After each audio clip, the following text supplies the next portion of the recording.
Hey everyone, welcome to episode 9 Speculation.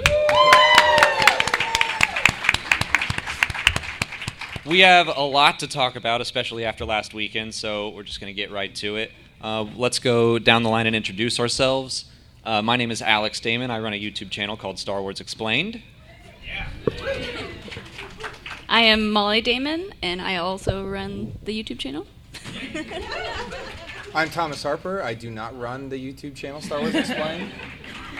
But I do blog and podcast for a site called the Legal Geeks, and you may have seen us do a mock court-martial of Poe Dameron at San Diego Comic-Con last year. So cool. He was guilty. Hi, everyone. My name is Caitlin Plusher, and I'm one of the co-hosts of Sky Talkers podcast. I'm Charlotte Airdy, and I'm the other co-host of Sky Talkers podcast. So real quick, we're going to keep this mostly spoiler-free. We're going to talk about just stuff that has been officially released. I know there's been a lot of hubbub on Reddit recently.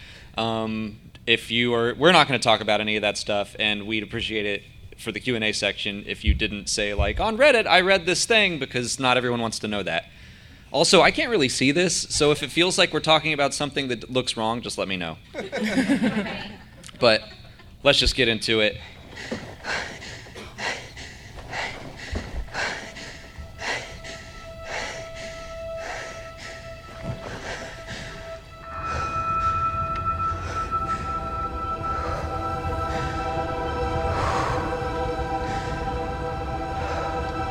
We've passed on all we know.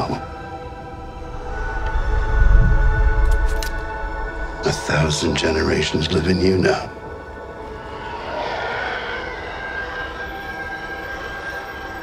But this is your fight.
And there's more.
say it again.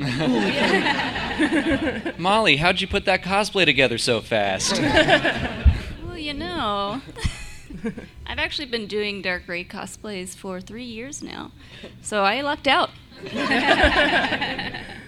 Well, I wanted to start by just talking about the title, The Rise of Skywalker, and what it might mean. Let's start down with Charlotte. Oh, man. I think Caitlin should be here.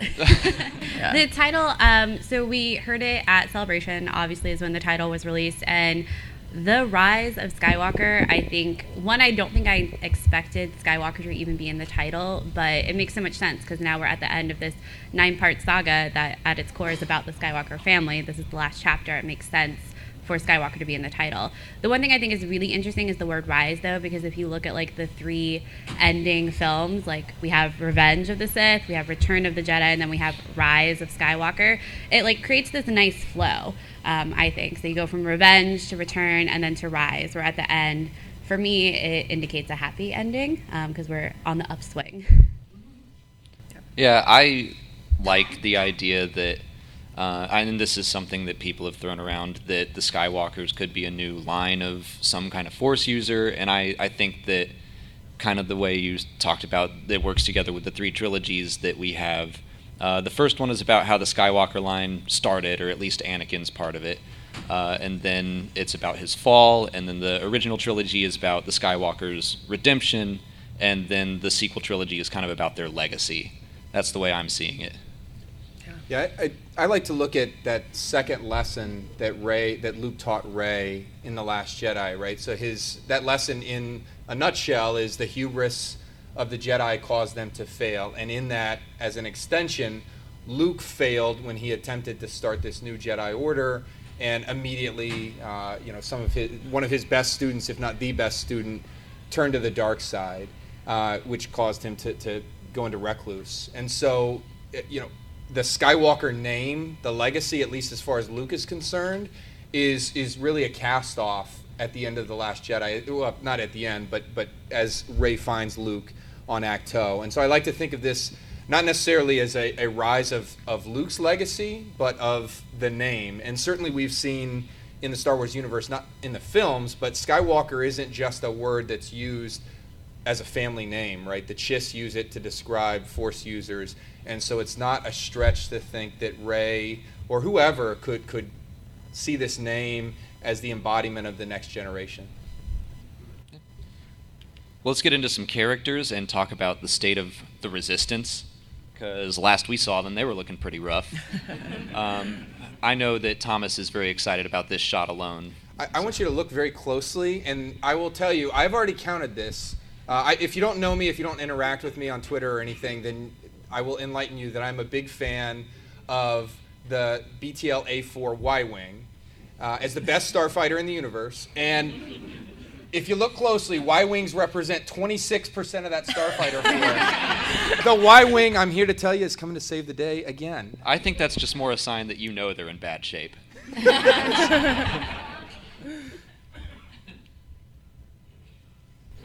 So, Rey, we got to start with Rey. She's the main character. And we can't talk about that Rey without that Rey. So, I don't know who wants to start. I mean, do you want to? Rey? Dark Rey. Yeah. Is she a clone? No. Does this actually happen? Is this a dream? Is it a vision? I don't know. What do you think? I'm going vision. Yeah, that's my take. I'm do you not think? sure. I can see it being a vision. I almost kind of think it's some sort of Palpatine possession, but I also think that we have a female Jedi. I think that just like every kind of male protagonist before them, they all deal with this darkness within them, and I kind of want Rey to also experience this and not just a vision form. Mm-hmm. So that makes me really excited to see. And if it is a vision form, I think that would be, it's great, but I do kind of want her to experience and embody the darkness and even bring herself back from it, which I think would be powerful. It's something that we've seen come up in novels before, especially in the novel Dark Disciple. And I feel like it could be something that she does because she's so amazing that she could, if she needs something in the dark, maybe she could bring herself there and bring herself back. Yeah, and I think there's that interesting line that Luke says in The Last Jedi of, like, you went straight to the dark because it had something you needed. You didn't even hesitate. And so I think it could be really interesting to see Rey in a position where she actively chooses to go to the dark side because there's something that she needs there and because she knows that she can make that choice to come out of it. So I think it'd be really cool to see her actually embody that in real life in the film and not just in a vision or just in possession form. I think it could be really interesting.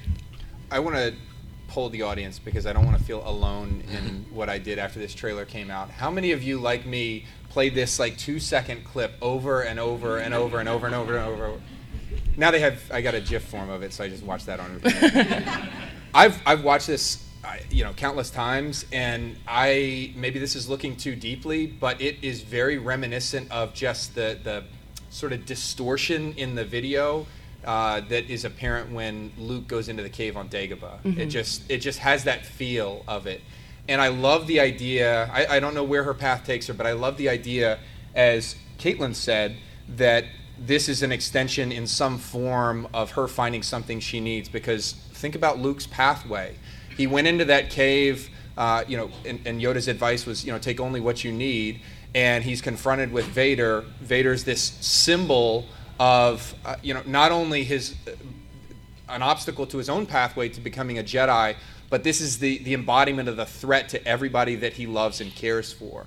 And so he strikes him down, and then on the bridge of the Death Star 2, when they're battling together, you get that peek. I mean, he's all in black, and he comes so close to embracing the dark side there as he's beating Vader down. And I love the idea that in some form or fashion, Rey, whether it's a vision or played out interactions, is going to have to mirror and confront that choice, because I want Rey to continue to have to struggle to get to the point where she's ready to take over.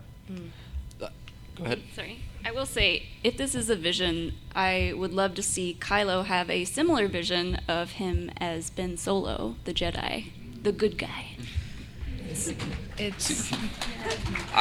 I'd be fine if it were a vision, but I kind of think it's not going to be, because I feel like if you're going to show it, it's fine. If you're going to show it in the trailer, and then it just winds up being like this 2-second vision thing, people will just be like, oh, well, you just kind of like pulled the rug out from under us. So I also want to see her actually battle with this. But that's why this is just a great thing to put in a teaser, because it gets everyone going like, is it this, is it that? I don't know, and we're just talking about it. But yeah. We have so many other characters to talk about. Finn and Poe, I just kind of lumped them together because they have a shot together, but also because I love them. I still think my favorite part in the sequel trilogy is when they meet for the first time and they're escaping. Like that, and when I saw that in The Force Awakens, I was like, oh my God, they did it. Like, this is exactly what I wanted. So I'm excited to see them, along with Rey, on a mission, on an adventure together. Mm-hmm. They both had these really pivotal transitional moments at the end of The Last Jedi. Finn, in going from this sort of natural instinct to run away from problems that keeps cropping up, and eventually embracing his role as more of a leader within the ranks. And then Poe, and this is something as an Army officer myself I relate to, he's going from this sort of what I would call like a direct action mentality. Like, his solution to a problem is to jump in an X-Wing and blow something up, right? And that's the mentality of, I'm not Navy or Air Force, but that's a fighter pilot mentality, right? You know that cockpit, he knows the X-Wing, and he knows that he can control that space. He's not as familiar with being a leader and having others look to him and making big picture decisions.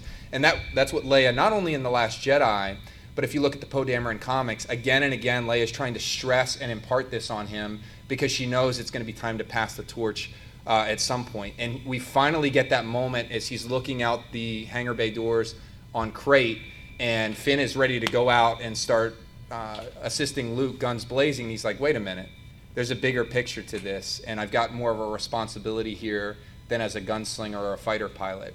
And I cannot wait to see both of them embrace those roles and flesh out those lessons learned. Sky Talkers, what do you guys want to see out of Finn, especially because I feel like we have a similar desire. So who here was at our last year we were on the same panel for the episode 9 speculation. Was anyone here for that? Great.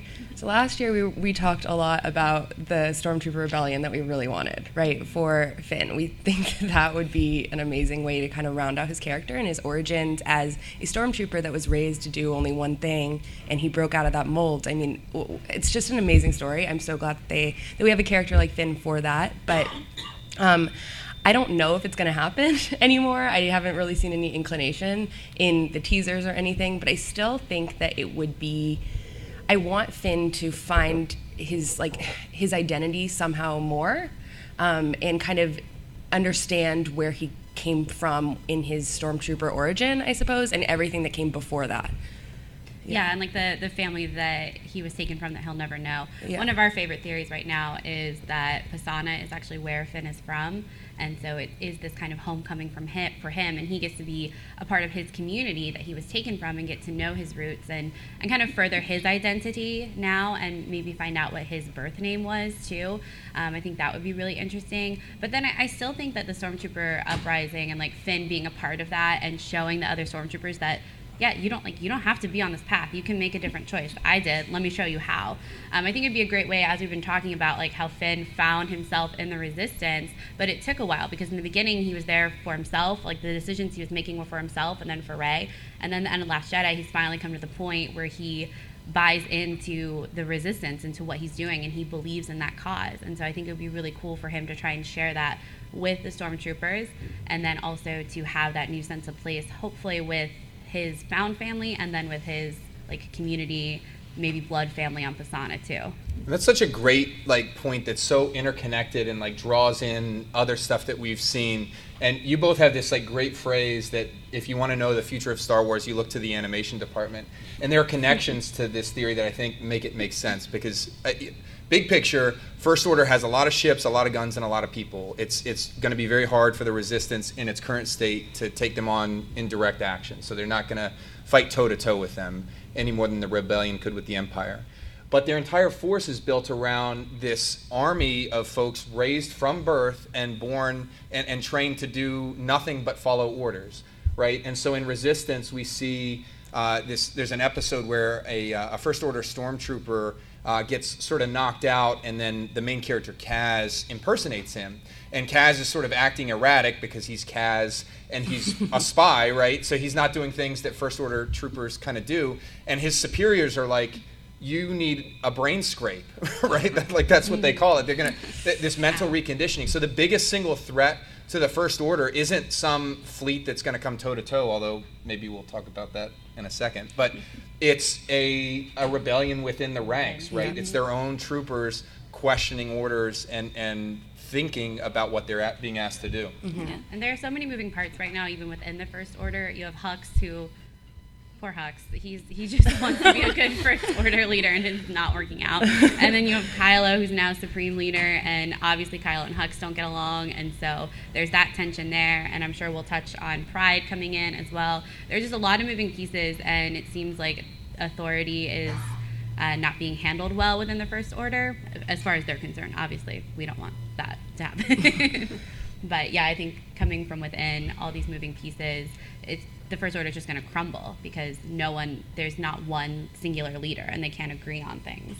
I don't want to jump too far ahead, but we have the Sith Troopers, we have the Knights of Ren. I think it's totally plausible that we could get a Stormtrooper uprising, and that I want it. That could be the dynamic. I really want it. I don't. Well, the interesting thing about the Sith Troopers, and we'll talk about them later, but it's if Stormtroopers rise up, how are we going to distinguish between who's good and who's bad? Yeah. Red ones are bad. Visual White cues. ones are good now. Yep. But I also just love the idea because we've had these white armored faceless troopers through all the trilogies, and now it gives them kind of their own character and their own arc, and I like that idea a lot. But let's talk about 3PO. Anthony Daniels has talked about how he's just had so much fun on this movie, and he's gotten to do a lot. I don't know what that's about. Anyone have any ideas? I mean, it's so interesting. He has red eyes, like 000 in the comics, and The evil 3PO? Is that happening? I He's feel like it programmed is. in 6 million forms of Murder. destruction and torture. Murder. True. Well, you did see, there's that clip in the D23 trailer where you see this like giant red laser beam causing destruction. I mean, he's got red eyes. And it's right after that shot. We talk about a First Order Stormtrooper uprising being the biggest threat. I honestly think 3PO just saying, I've had enough of this. Like, no more Mr. Nice protocol droid. I think that's the biggest threat. 3PO is the Phantom Menace. Yeah. Oh, no.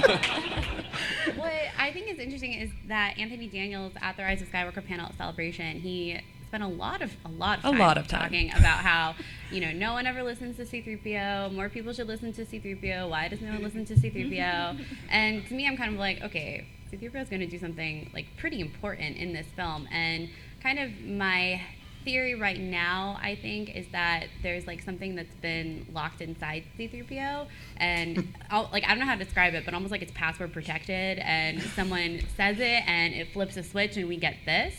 And I think it's going to be actually really important for whatever they're doing. My favorite, and I don't know that they would do this because it would be such a payoff moment if you've read the Aftermath trilogy of books by Chuck Wendig.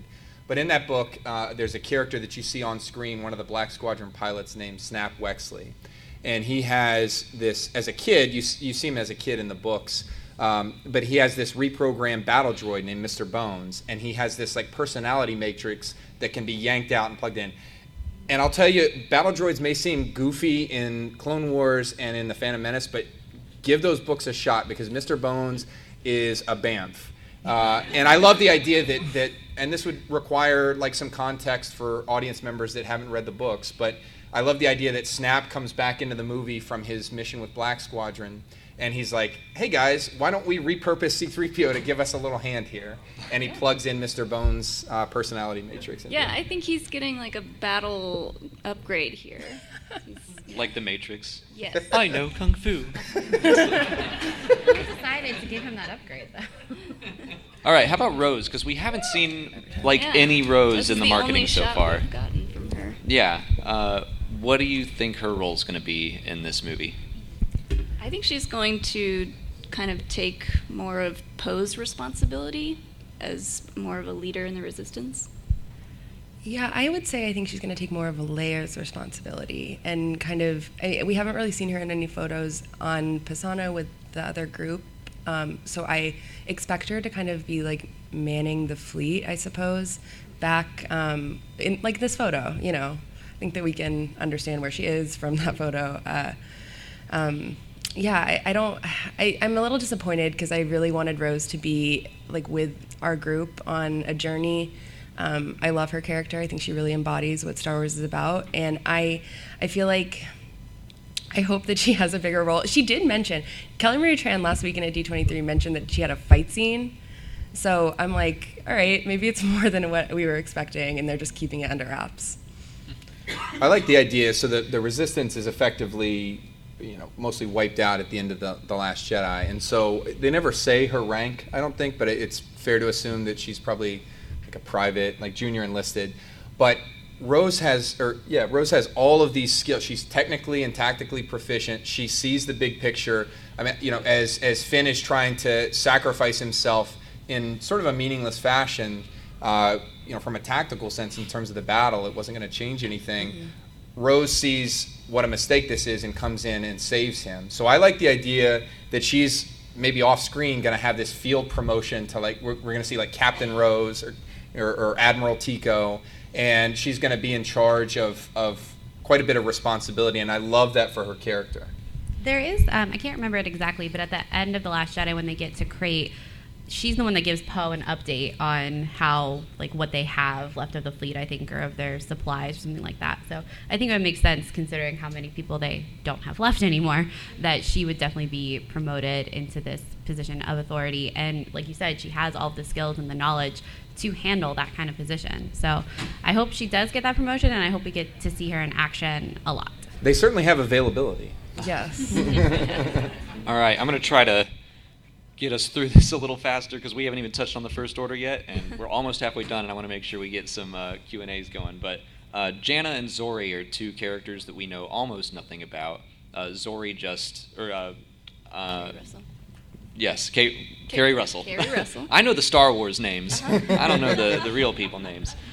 She just said that Zori is like an old friend of Poe's with a shady past, and I don't think we know anything about Janna, but they both look awesome. Other than she looks amazing, and she has a cool bow and arrow, and The best cape ever. yeah.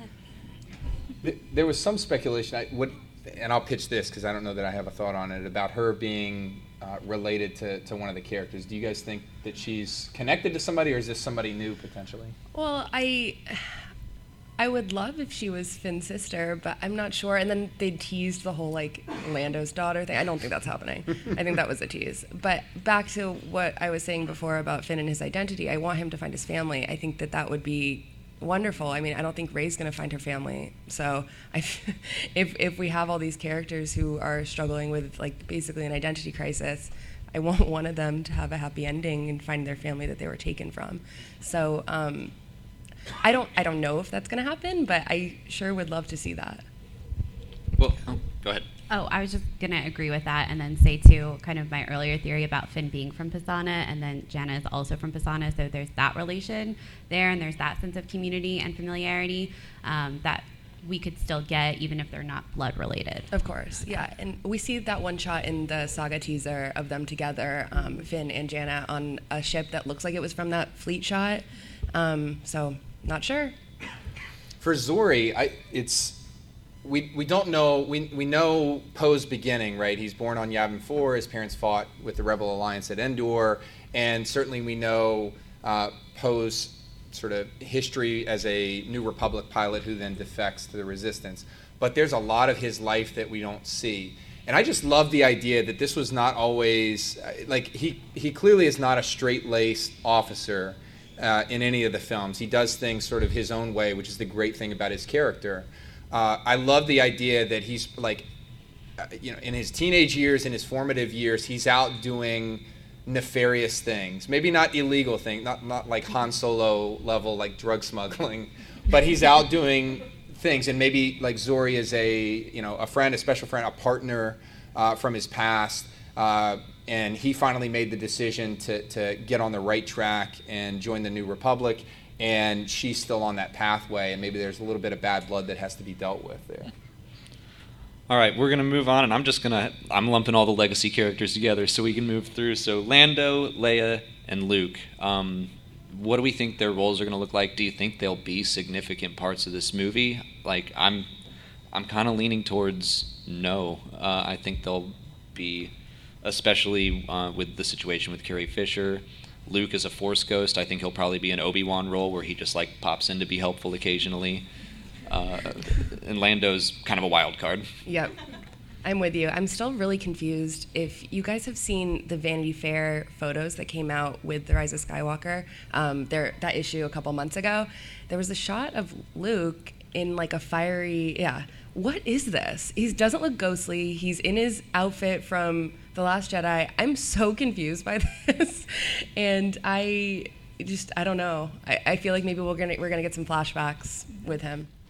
I also think that's just the nature of the shoot. I know, that's the other thing. Everything Photoshop on fire, him it'll look cool. Yeah, maybe it just looks cool, but I'm still confused by it. No, there's got to be meaning. Yeah, meaning. Yeah, I think Leia will be a big part of the Rise of Skywalker. Like her presence will be talked about a lot, even if she can't physically be in scenes because of how they've discussed how they're using cut scenes from The Force Awakens. So I'm really interested to see that, but I think that she will be a big part of it, like her character in general. And then I kind of think the same about Luke, that he's going to be flashbacks, Force ghost, somewhere in between. And then I'm not really sure about Lando. I don't think he's going to be around as much, but he's definitely he's going to bring something important to the Resistance, I think, that they need. I think he might be bringing all those ships. Yeah. Yeah, I think he might come in and hopefully help flesh out the fleet a little bit because they need it. He's a businessman. Yeah. Also maybe a warlord. I don't know. I want a moment where he comes into the Falcon's cockpit and just has this sort of like funny moment with like looking up and talking to Han like, I got her back. Yeah. Fair and square. Oh. We're sad. But he's out there, right? And so Leia put her signal out to their allies. Black Squadron, a piece of them are off screen. You don't see a lot of the pilots because they're out on missions looking to make connections with similar allies.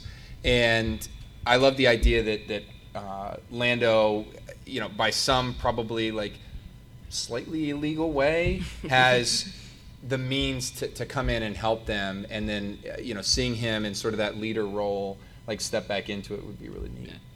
All right, let's get to the First Order and talk about the one main character we haven't yet, little Kylo. Kylo.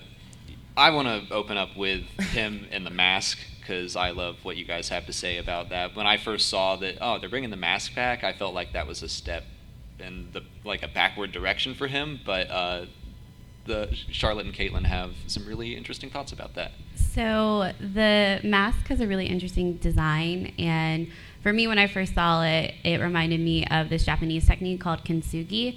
I won't pretend to be an expert in it, but kintsugi is this way of mending ceramics in ancient Japan, where they would basically put the ceramics back together and then highlight the cracks with gold and silver. And it kind of turned into a practical thing of repairing the ceramic, but then also this philosophy of like your scars and your tragedies, like you shouldn't hide those away. You should acknowledge them, and they are part of your story. And in the end, you have something that is almost more beautiful than when it was pristine and whole. And so to see that kind of represented in Kylo's helmet, I think there are a lot of questions about Kylo's helmet, like one, who put it back together, who wanted it back together, if he actually ever does wear it, because we haven't seen him outside of like imagery actually wearing it. It is interesting that we see it being rebuilt in the movie and not like right after The Last Jedi. Yeah, exactly. So who collected all these pieces from the elevator where he smashed it? Or does he just have a backlog of them? I don't know. He would.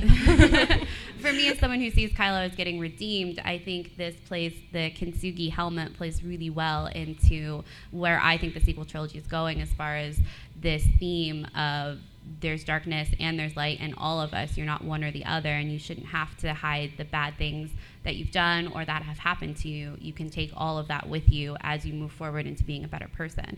And that's really what kintsugi is about. And so this imagery, I think, ties right back into that philosophy. And given how much that Star Wars is inspired by East Asian philosophies, I think this makes a lot of sense that they would pull in this kind of imagery too. All right, let's talk about Bendemption. Is it who thinks it's happening and who doesn't? Show of hands. Okay, we got to convince more. Yeah, Charlotte's got that. I mean, well, I think it probably is going to happen now, and I think a year ago I said I didn't think that because he's had 2 chances, and I feel like the climax of every movie is like, what decision is Ben Solo going to make? Is he going to kill Han or not? Well, he killed him.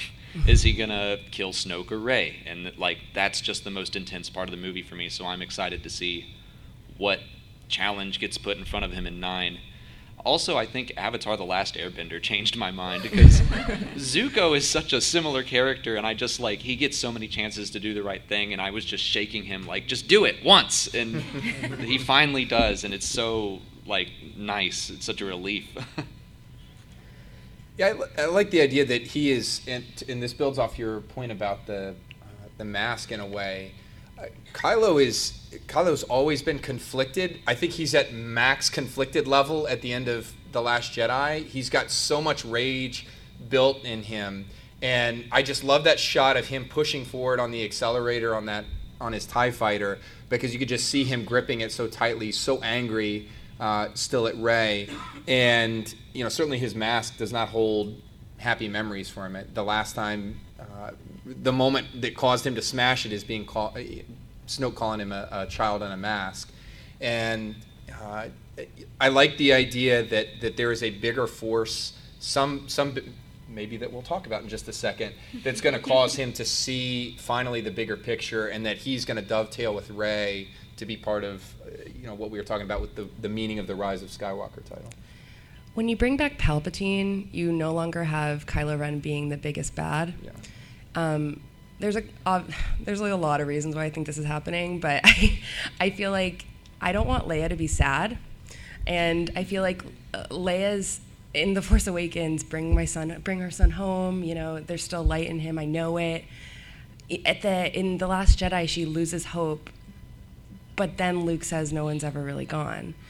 And I feel like we can't ignore those lines.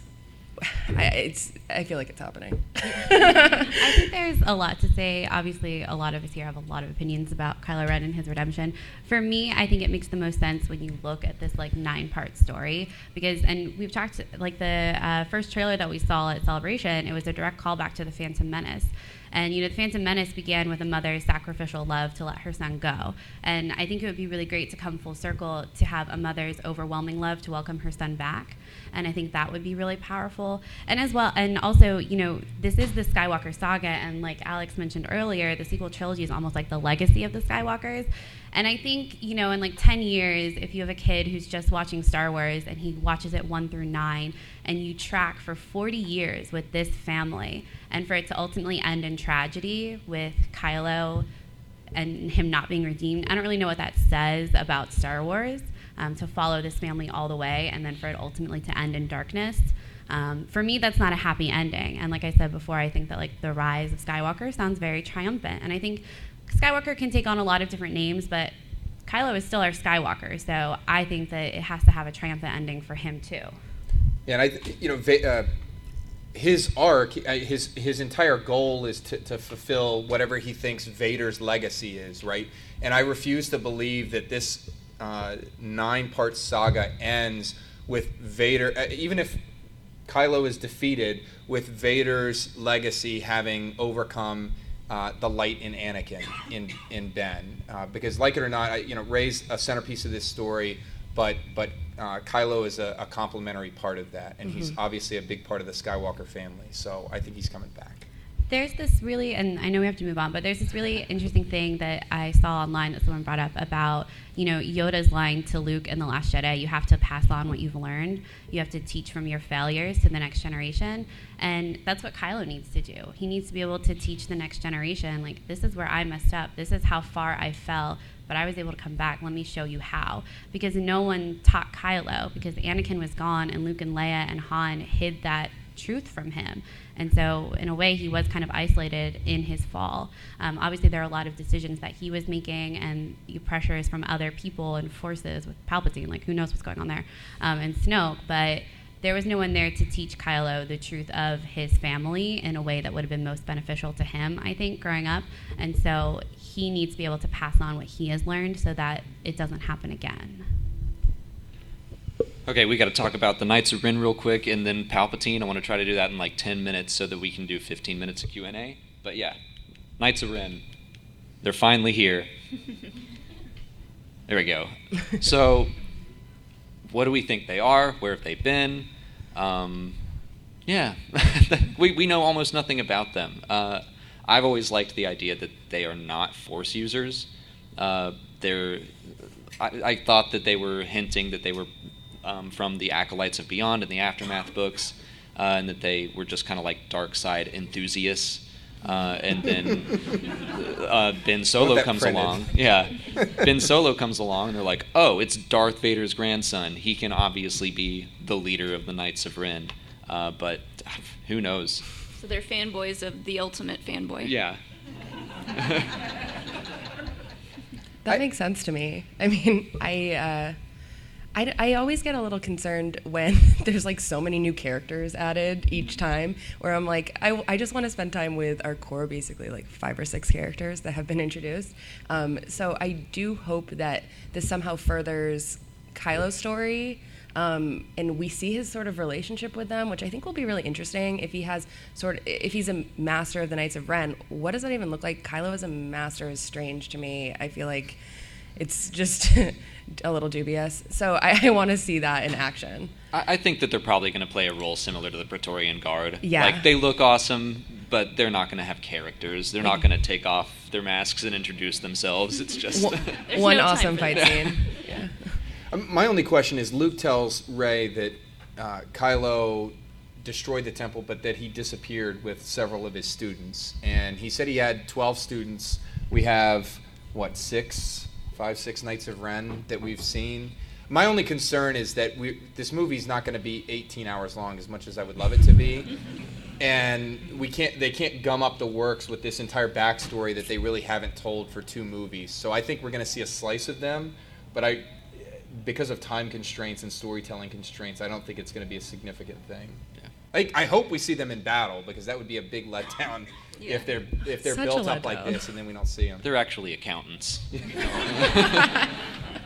Kylo, it's April. All right, let's get to the Death Star and Palpatine. And let's just lump it all. Palpatine, the fleet that we've seen, but I figured we'd focus on Palpatine. How's he going to return? What's this look like? I really don't want it to be a clone. I really don't like that from Star Wars Legends. No. I like clone troopers. I don't like clones of our main characters. I think what we've been talking about recently on the channel is that maybe he's been somehow haunting the remains of that Death Star, like his essence got trapped there somehow. Or he's haunting the Vader mask somehow, and it's actually been Palpatine speaking to Kylo through the mask the whole time and not Vader. I think that makes sense. I mean, we know that Vader's no longer Vader. It's Anakin. Yeah. So we see his ghost at the end of Return of the Jedi. So what is going on with that mask? So show me again the power of the darkness. What is that? To me, bringing back Palpatine, it just makes sense. It was one of those things that really, honestly, took Caitlin and I both by surprise, where we're like, wow, that just absolutely makes sense. There is no greater evil in Star Wars than Palpatine. He is so maniacal. He is so crafty. The entire Clone Wars is all crafted just by him, and just to make all these different forces, good and bad, go up against each other in an ultimate battle that doesn't even matter, because all he is doing is getting power. So when the finale of the Star Wars saga, of course Palpatine has to be involved. He is the ultimate Phantom Menace.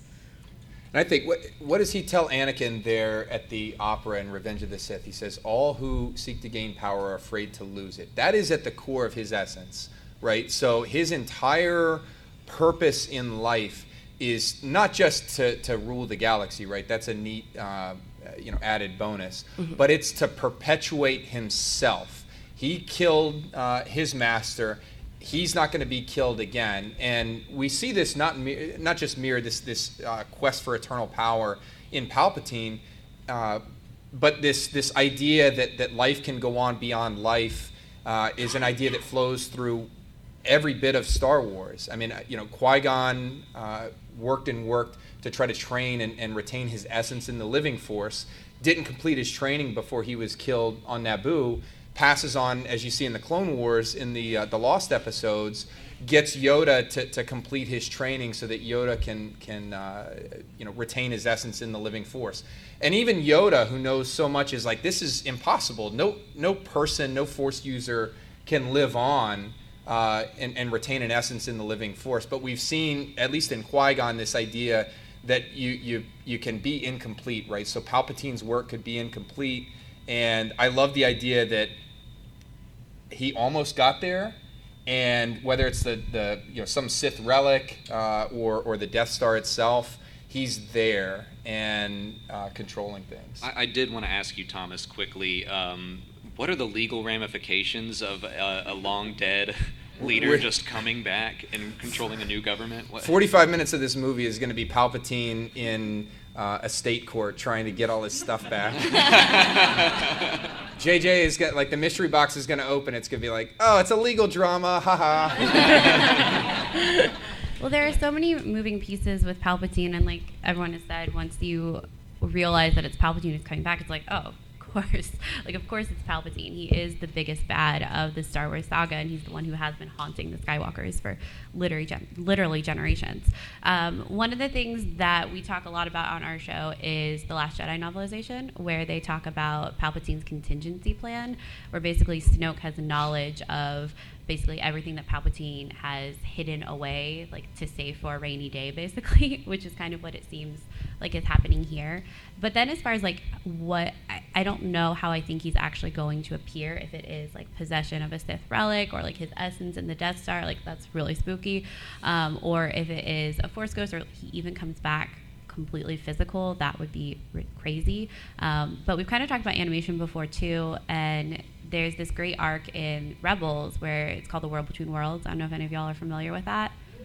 Woo, Rebels. But in this World Between Worlds, it's basically a timeless place. Like, time doesn't exist there. And the main character of Rebels, Ezra, he basically is able to change events that have happened already in the past. It sounds freaky, but it's really great. But Palpatine tries to access that kind of sacred space in order to be able to change the past himself. And I think that goes back to him trying to seek the power to prolong life and save people from death, really just save himself from death. And so I think that kind of freaky Force stuff is what he's doing here. And actually the imagery on the Rise of Skywalker poster is very reminiscent to how we see Palpatine represented in World Between Worlds. So I think that that's going to play a big part in how he actually is able to come back in the Rise of Skywalker in whatever form that may be. Do you have a picture of the Star Destroyer? Yeah, I was going to say, you mentioned that his contingency plans. That might be one of them. So cool. So if you look, well, maybe not even all that closely, those are not First Order Star Destroyers. Those are Imperial-class Star Destroyers, right? And if you know anything about the contingency plan, Palpatine for years had been orchestrating mapping a way into the unknown regions, so this space beyond the known Star Wars galaxy, including using Thrawn and the Chiss to help effectuate those maps. And at the end of Return of the Jedi, in that like a 5-year space between when Jedi ends and when the Battle of Jakku happens, he's got this select group of Imperials that get this really eerie message from these creepy robots with Palpatine's face. And they're instructed to get out of Dodge and go to a couple nebulae. And there's this shadowy figure named Rax that's orchestrating this whole thing on his behalf. And so, in this, again, go read the Aftermath books, but 1/4 of the Imperial fleet is unaccounted for, cannot be accounted for, to include Palpatine's own flagship Super Star Destroyer. I would love if in the middle of the First Order versus the Resistance, if the Imperial Remnant comes in and they're like, you guys have taken what this great thing and just messed it all up. And then, part of what saves the Resistance is this battle between the Imperial Remnant forces, maybe with Thrawn, I don't know, and these First Order flunkies. It'd be amazing. All right, I want to get to some Q&A now.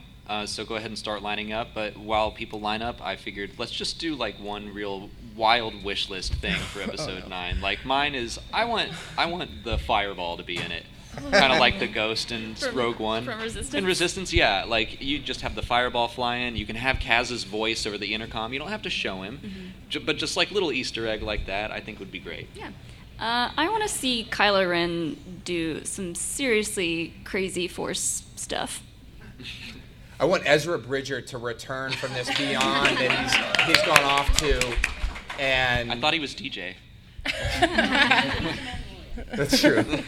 And come and help the Resistance fight it out. I think I'm going to have to take from Resistance as well, and I would really like to see the Colossus. That's my favorite ship ever, and I want to see that in Resistance, or in Rise of Skywalker, and then the fireball can come out of it too. It'll be great. Yeah. I really want World Between Worlds, kind of the weirdest Force stuff that you've ever seen, ever, in The Rise of Skywalker. Great. Hi. Is this working? Thank you. Hi. I'm wondering, what do you guys make of the long-standing theory that Palpatine's coming back because he's long time been jealous of the Skywalker hair, and now he finally steals it from Kylo Ren?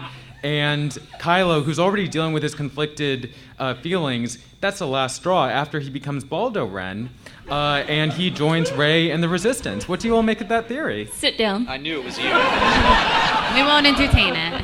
It checks out. No comment. Okay, thanks. Leia, Lando, Chewie, R2, 3PO. Of those 5 remaining legacy characters, which one do you dread most will bite it? Morbid. I think they're all fine. Yeah. Definitely not Chewie or 3PO, and I don't think R2 either. I think, they're so marketable and they can be around for literally forever. So I don't think they're going anywhere. I think I dread seeing Leia die on screen, though. I don't think it's too close. Yeah, so Lando would be my closest guess, but I agree. I don't want to see any of that happen. I'm not emotionally prepared for any of this, and so I'm going to be going to Costco the day before this movie comes out and getting an industrial case of Kleenex that I will bring with me for any tragedy that befalls us. It's going to be a lot of tears either way, I think. So I've been having this theory on the Imperial fleet myself. I've been thinking it's more like a Dark Force Rising, old school expanded universe where they're all pretty much defunct, there's no troopers on them, and it's kind of like the Resistance has found the fleet, and it's a race against time to try to get the fleet before the First Order has. What are your thoughts on that theory? We actually were talking about that last night just in our hotel room. That, what if it's like the Katana fleet? And, the Resistance has nothing now. They need all the help they can get. What if, they're seeking old Imperial warships to use against the First Order? That would be so cool. Lando's like, I got a bead on a couple ships that might work out for us. You can see, this red stripe on them, which I guess at first I was like, oh, Sith troopers maybe. But maybe that's to signify that, no, these are rebel ships. I do think that could be potentially confusing if First Order triangle ships are fighting old Imperial triangle ships, for Do you mean triangles? Yeah, it's just what's going on, but... Oh. Okay, so there's one aspect of the title that I don't think anybody's been talking about.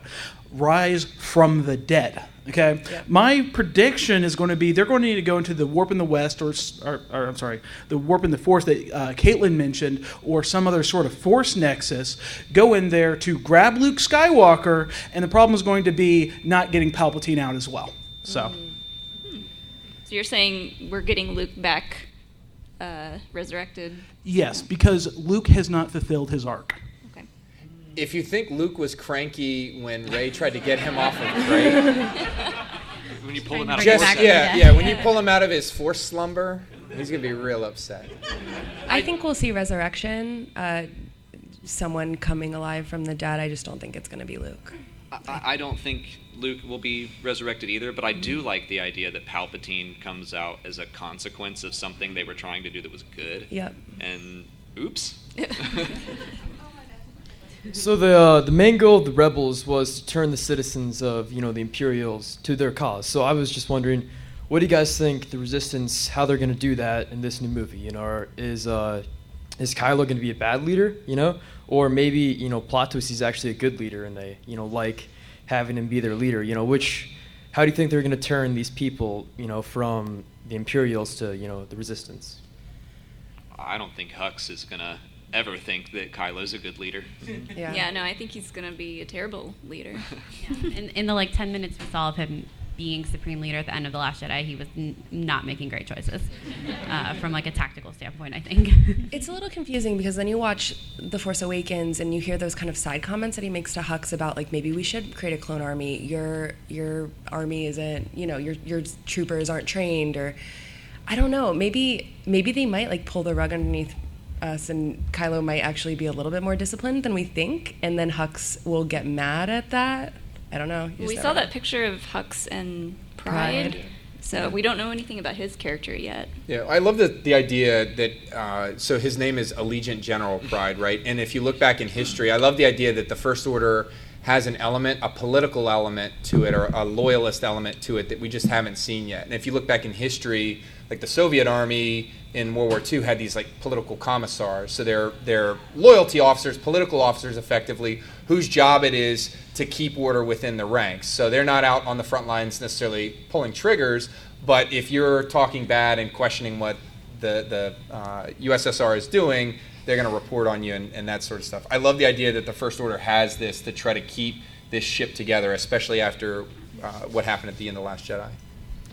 So there is a new droid, obviously, called Dio. Dio! And how do you think he or she is going to come into play, and whose droid do you think they are?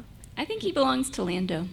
I think I read somewhere that it's like almost BB-8's droid. Yeah. Like the BB-8. I think it's like Dio follows BB-8 around like a duckling. Well, yes. In the concept art for Dio that they showed at Celebration, they literally had a rubber ducky as like the beginning of the concept art. So I think that there's like some sort of imprinting maybe that happens with BB-8 and Dio. I don't know, but Dio has to be important somehow. I mean, he's adorable. He would just, I think it'd be really cute if he was Rose's droid and he just like scurries around after her all the time.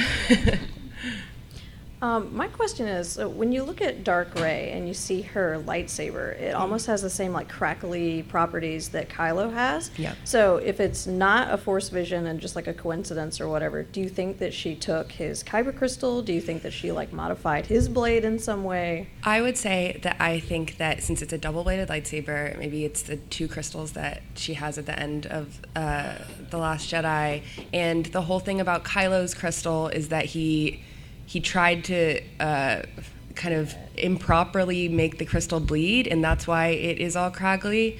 I feel like maybe that's the same thing, and going back to what I said before about like maybe she has to force herself to go to the dark and knowing that she can come back. The way that I would link that is that then she's forcing that crystal also to bleed, and because she's not fully dark, it wouldn't be completely a clear saber. I mean, it might be unstable because it's been busted in half already. True, that too. I mean, we love the jagged lightsaber. Can you super glue kyber crystals? One of you two pointed out right after the trailer dropped that the hilt is very reminiscent of Temple Guard's hilt. So it is not the first time we've seen a folding lightsaber, but it is like to a T. It looks like a Temple Guard's lightsaber. Yep. Yeah, which that episode is also very tied to World Between Worlds. Okay, so in one of the scenes from the newest trailer scenes we have, she throws her lightsaber, and when she catches it again, she's got that red ribbon on her wrist. Speculation has it that that's the mark of a Jedi Master. What are y'all's thoughts on it? We have a theory about the red string of fate, which is a concept that's used to link soulmates together, also from like Asian philosophy and like their folklore. And we think that that is furthering the connection between Rey and Kylo because they are so connected to one another, and it's just kind of a visual cue for that too. So I wouldn't be surprised if they trade that back and forth, or if Kylo has some other kind of red symbolism. Which he does in his helmet. Possibly through his Kitsuki helmet. That is just kind of a visual cue of their connection. The red string of fate theory goes back even to during the production of The Last Jedi. Rian Johnson tweeted a thread of just pieces of red thread and then deleted them. So it's always like, what is that? And then in The Last Jedi, there's all these lines, there's all this red imagery, and tied on the end of a string. Indeed, General Hux always makes me think that there's just something about tied strings. It could be really interesting though, like if they took the red string of fate, but then also made it that kind of mark of the master. Yeah. And then we'll see that like at the end of the film too, for Rey and possibly for Kylo too. I would love it if it's a piece of Snoke's curtains that she grabbed. Oh my gosh, I love She that. just tells Kylo, like, you remember when I got you? That would be amazing. Souvenir. How plausible do you guys think it is for Hux to kind of work with the Knights of Ren to overthrow Kylo and possibly even cause the Stormtrooper uprising thing? I will say that this has to be our last question. We've got 1 minute left. Oh, I'm sorry. No, you're good. I feel that's totally possible.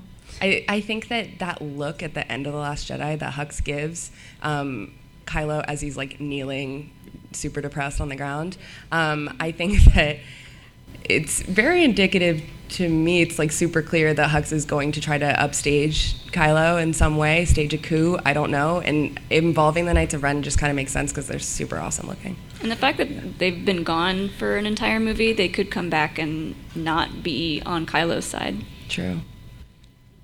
Yeah. All right, well, thank you guys for your questions. Thank you. If you want to keep talking about episode 9, we'll hang out right out there. and we can answer some more questions. But yeah, thanks for coming. Thank you. Thanks.